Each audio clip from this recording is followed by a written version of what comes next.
Hi everyone, my name's Sarah and you might know me as one half of MyBuckskinFamily from TikTok. There's one scoop of an absolute fortune. Look! A patchy twat! One dose of the reason why I can't afford to go away abroad. And if as a rider you don't have that natural ability, don't worry, there's always alcohol. A big dollop of why I can't afford to buy new clothes. Master has given Goldie a sock. Goldie is a free horse. Please be by the gate, please be by the gate, please be by the gate. Damn it! $1 of why I can't afford to eat in expensive restaurants. Goldie darling, it's time to come in for your lesson. And then 25 mils of why I'll never be a millionaire. Get your ass over here now! I've been riding since I was about 7 years old, and since then horses have been a major part of my life. I started my TikTok channel in the summer of 2020 to bring some light-hearted humour to the equestrian world. There are hundreds of videos online of the likes of Joe Stockdale showing off his amazing lorry, William Fox Pitt showing us his amazing team of grooms, and the Kings showing us their fantastic facilities on their amazing yard. Undoubtedly, these guys have worked really hard to get where they are and to have what they own. But young riders need to understand these guys are the minority. So using sass, sarcasm and comedy, I wanted to create a channel to show riders they should always appreciate what they have and never to be envious of what they don't. I wanted riders to understand that not having the best facilities didn't make you a lesser rider. My TikTok followers describe me as the most real equestrian alive because when people ask me, what's it like to own a horse? I don't tell them about sunshine and rosettes. I tell them about mud and muck heaps. And when people ask me, what's it like to ride a horse? I don't tell tales of riding into the sunset. I tell them about the near misses, the hits, the falls, the kicks, the bites, and the inevitable trips to A&E. In 2015, I adopted a very opinionated mare who liked to test my riding ability and my patience. I was told on numerous occasions by friends and fellow equestrians that the mare was no good, she was dangerous, I didn't know what I was doing with it, so the best thing to do was to send her back. In September 2018, I took the mare away to compete over 2 days, and we came home with a 3rd, 4th and 5th place, after competing against some really well-schooled horses and some fantastic riders. So it wasn't a bad outcome for a mare who'd been branded dangerous a few years before.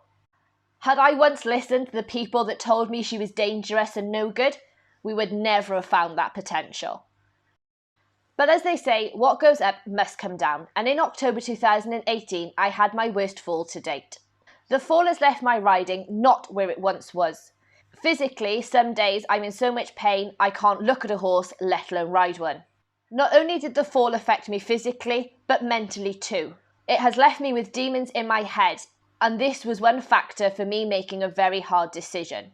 Having taken Magic from the bottom and ridden it all the way to the top, I realised I was no longer the right jockey for her, and it was very unfair that I was going to be the one half of the team to let us down.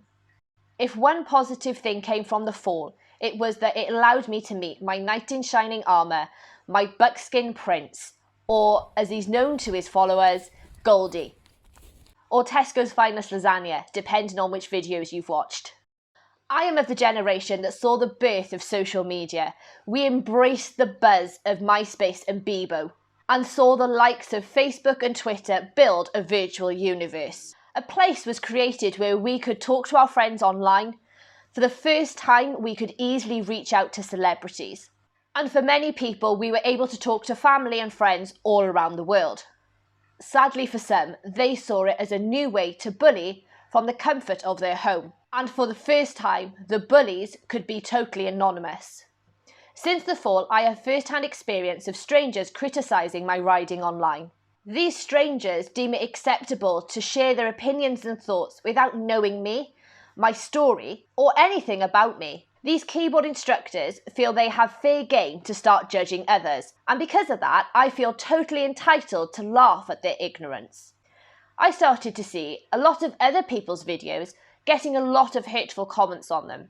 I started to see a lot of unwanted and unacceptable criticisms about people's riding. When I call people out on this unacceptable behaviour, they tell me, if people are going to upload a video to a public area, I'm fully entitled to say what I want. Now, if we all live by that mentality, That means we can all just walk down the street and start calling random people ugly, fat, or criticise the clothes they wear. This behaviour isn't acceptable in real life, and therefore it shouldn't be acceptable online. I went to TikTok to vent my thoughts, and it was really heartbreaking to hear people always getting criticised about their riding. Many people told me their videos always attracted these online trainers, and it was just part of the sport. Some riders told me they were too frightened to upload videos online because they were scared they were going to be laughed at or bullied.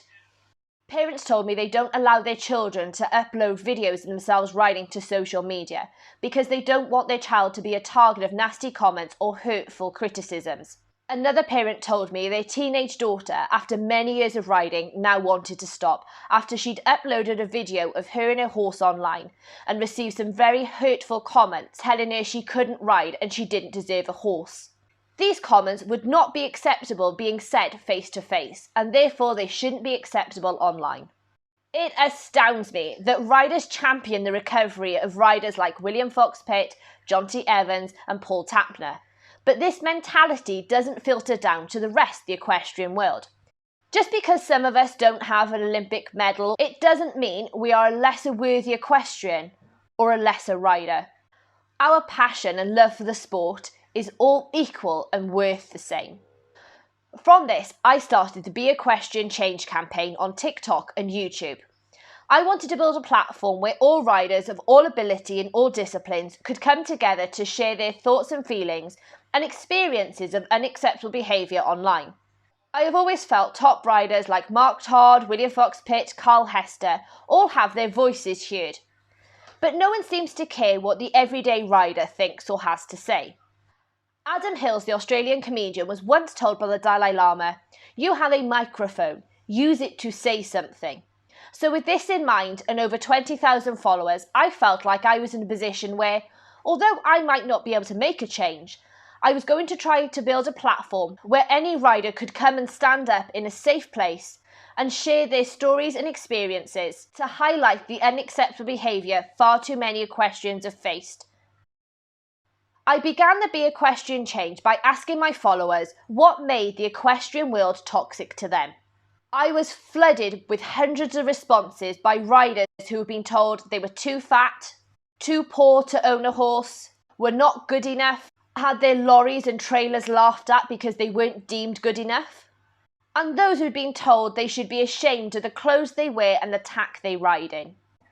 Several people have told me they had now left the equestrian world because they were done with the hostile environment they'd experienced.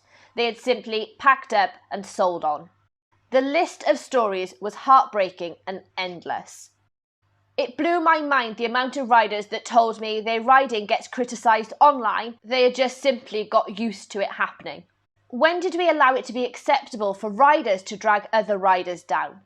And why do we allow it to be okay for those riders to be dragged down, to feel like this is part of the sport and they just accept it? I collated the answers and stories and put them into a YouTube video.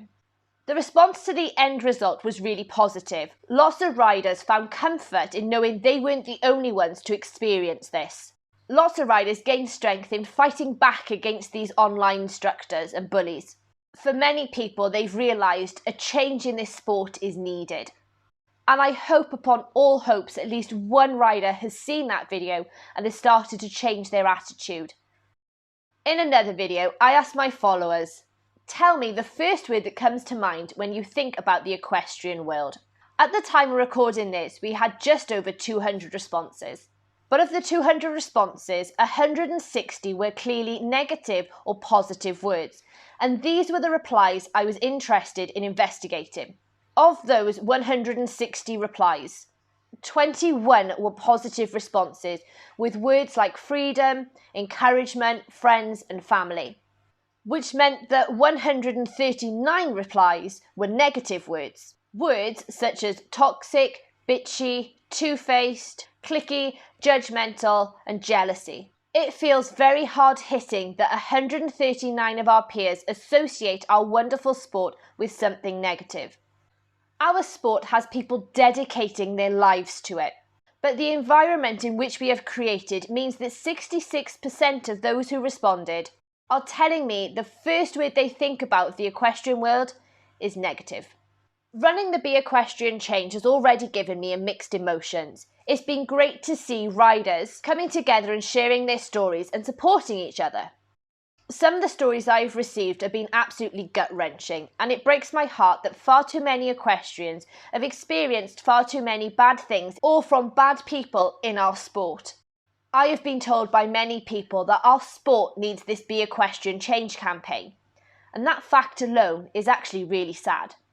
I have met far too many riders who suffer with anxiety because they're worried about what other riders think of them.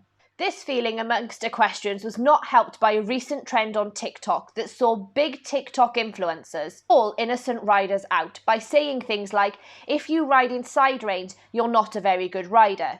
Whatever your opinion is about specific training aids, it's never okay to judge those who use them correctly.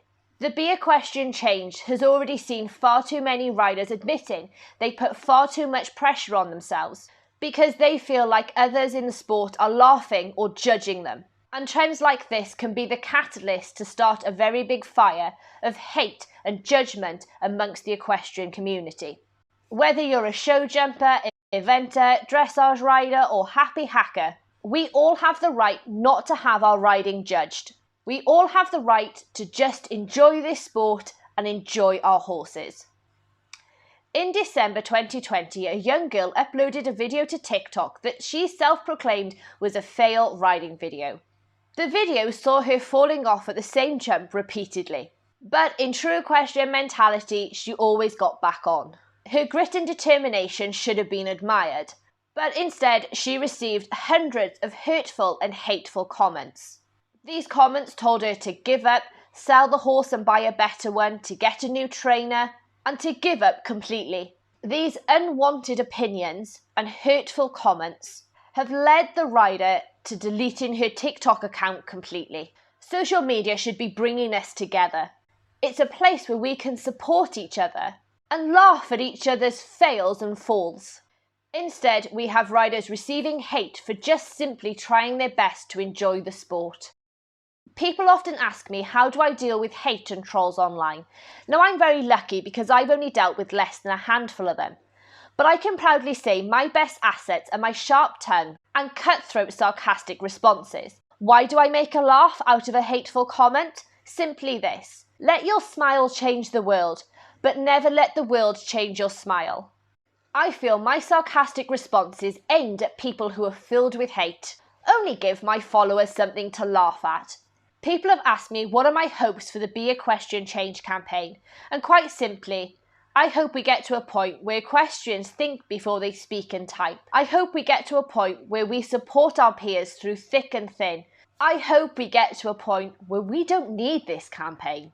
The Be Equestrian Change has already seen hundreds of riders standing up and coming forward and speaking out about unacceptable experiences in our sport. There is an expression which an instructor once told me, and it's become the strapline of this campaign. This expression keeps my foot in the stirrup and makes me kick on every time I ride. You are going to meet many people in this world who will happily stand on the sideline and hold their breath in anticipation of your failure. Make sure they suffocate.